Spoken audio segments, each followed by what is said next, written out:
Hello, everybody. The question is, does jazz suck? No, it does not. And I'm doing a contest entry, and hopefully I can win that prize. This is a contest entry for Steve over at A is for Alice, B is for Bob, C, I'm going to be a little cautious with this one. No, I'm kidding alone. But before I begin and get into this contest entry to hopefully this will suffice to get me into the contest. I just want to mention a quick milestone that I just keep forgetting to mention, and that is making over 800 videos. I know, no big deal, but sometimes when I think about it, wow, I made that many? I must really have some things to say. But anyway, back to Steve's contest, and like I said, it gives me a chance to share my thoughts, show off some things in my collection, because, I'm still collecting, and then once in a while I stop collecting jazz and I focus on another genre of music, prog, classic rock, a little classical from time to time, but I've been kind of picky about classical music records. I don't want to have everything, but there are some good stuff out there that I keep discovering. So, no, jazz music doesn't suck. Just like other types of genre of music doesn't suck. Prog, disco, classical, what do you call it? World music, punk, post-punk.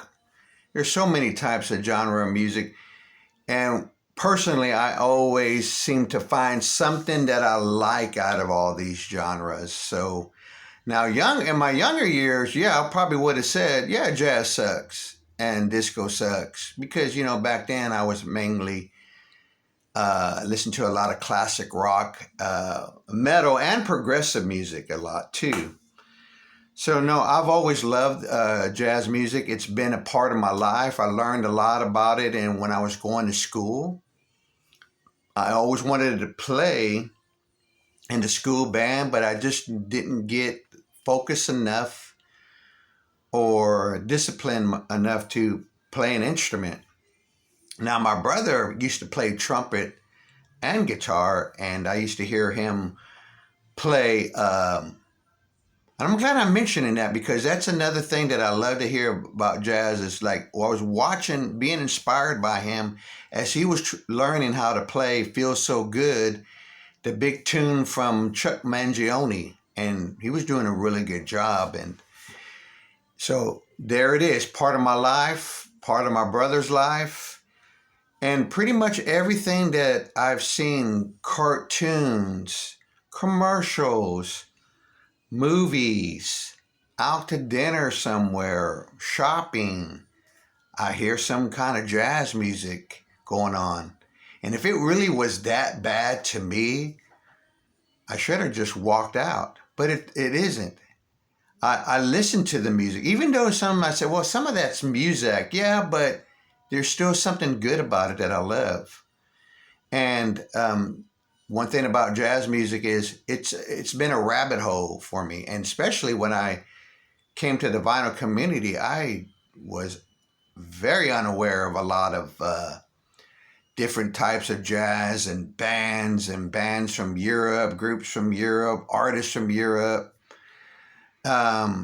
There's even, I believe, some piano player that has my last name Sosa. So, yeah, and I've listened to his music, and I think I bought some of it on iTunes, but I maybe I'm don't remember how it was spelled, but it might have been Sousa, something like that. But anyway, I've always been a big fan of jazz. I mean, I've never said no, turn that off or anything like that. I'm always finding something that I love, even in records like Kind of Blue. Excuse me, what I'm going to say here, Bitches Brew, or or Sketches of Spain or Love Supreme. I'm always hearing something that's like, you know what?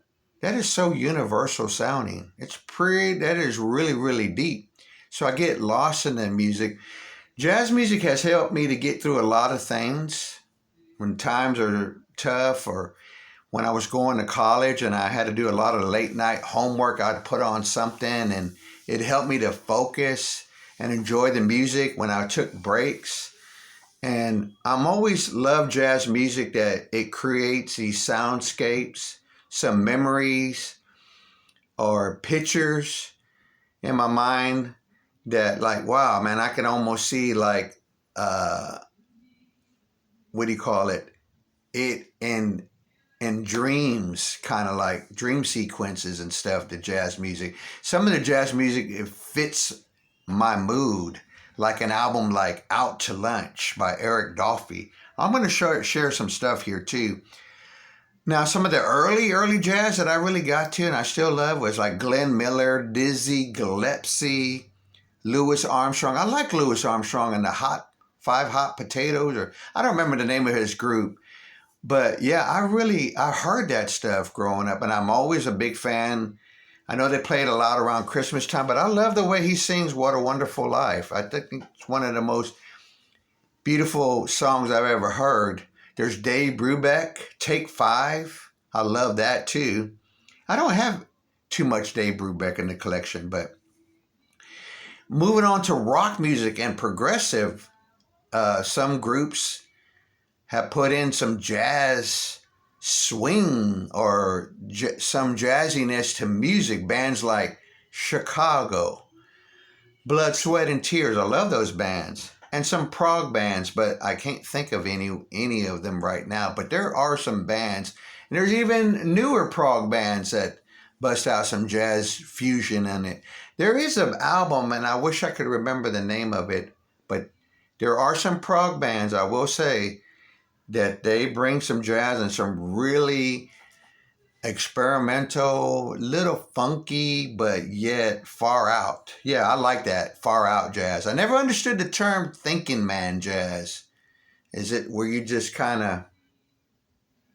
I never understood that. But anyway, I really hope to win the box set, because I love jazz CD box sets. Here's my, hopefully you can see it. It's Herbie Hancock box. And it's like in this, I call it like an ice cube, but hopefully you can see it, 4 CDs. It's got lots of great stuff, lots of great performances, live performances, some demo stuff, things that I've never heard of. I've always known that if jazz too was something that people didn't like, then why does it keep going? Why does it keep getting reissued by, like, Blue Note Classic Vinyl Series or Tone Poets or Impulse? Or what is this other one I'm hearing? This other series, the 360 series, releasing later style jazz albums. I like jazz, the music too, is because of the experimental side of it, the complex, the interesting solos that people bring to a piece of music. Like whether you're listening to John Coltrane and then the drummer takes a little solo, or there's this really cool bass line. It's a unit. It's a pumping machine that just keeps going and churning out nothing but goodness. That's the only thing I can think about. But Kind of Blue was one of those gateway albums. I went out and got this deluxe edition, which I believe some of this is on that box set that Steve's showing. And So What, one of my favorite tracks on this, but this is so good. I mentioned Eric Dolphy for that complex mathematical jazz. I mean, this is good stuff to me. Out to Lunch. It gets progressive for jazz, stuff like this. I am a big fan of Eric Dolphy. Man can play lots of different instruments, and a lot of his records, they're not always the same thing. There's always something different. I like to get lost in piano, a piano player like Thelonious Monk. Like, here's one that's really good. And I like that they threw on some bonus tracks. Love the Thelonious Monk, one of my favorite. What else can I say? I mentioned that how rock. Here's my example. Neil Young and the Blue Notes. This is a jazzy rock album that I like a lot. A box set of this material came out years ago. I never did pick it up, but yeah, I like that. I like that Neil Young brought some horns. It was really different. He went on a tour like that. I wish I could have saw that, but I didn't.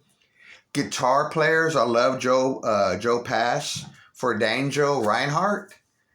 This is solid. I like to listen to the different guitar licks, the notes, not so much the speed or, somebody made a comment like they didn't like classical music because it sounded like a cat walking on a piano. No, actually, they're doing some kind of structure and some kind of form and a different, maybe an abstract melody or something. But this is one of my favorite Joe Pass albums. I know there's another one out that I can't think of it where he's on the cover, and it's one of those old Pablo series, but it's got some kind of a new acoustic sound done to it. I would like to get that one. Then there's like jazz with those cool covers. I love that. Like albums like Wayne Shorter. I love Wayne Shorter, Schizophrenia. Yeah, I dig this album. This has one of my favorite tracks called Kryptonite. And I like that too. I like that these, where do these titles come from? They sound cool to me to a lot of these great jazz records or pieces or compositions, you want to say. But yeah, I don't really think that jazz music sucks. I just think it's one of those things that it's not for everybody. That's true. And then maybe on later in life, you might get into it. I don't know. Like I've mentioned before, a lot of people don't like pizza. Some do. Some people don't like movies. Some people don't like rainy days. I like both, rainy and non-rainy. But I hope I didn't come on here and try to think that I was going to convince anybody to get into jazz music. Mainly my point was to share why I like jazz, why I don't think it sucks, why I think it keeps continuing. It keeps growing. It keeps getting reissued. There's even box sets that come out of a lot of this great jazz stuff. So hopefully this contest entry will get me into the contest and a chance to win that very cool box set. Steve, thanks for doing this contest. And here are my thoughts. So please leave me a comment down below. Consider hitting that subscribe button. I know people say it's free. Well, it is. And hit a like on this video and let me know your thoughts and comments. So take care, everybody. I'll see you on the next video.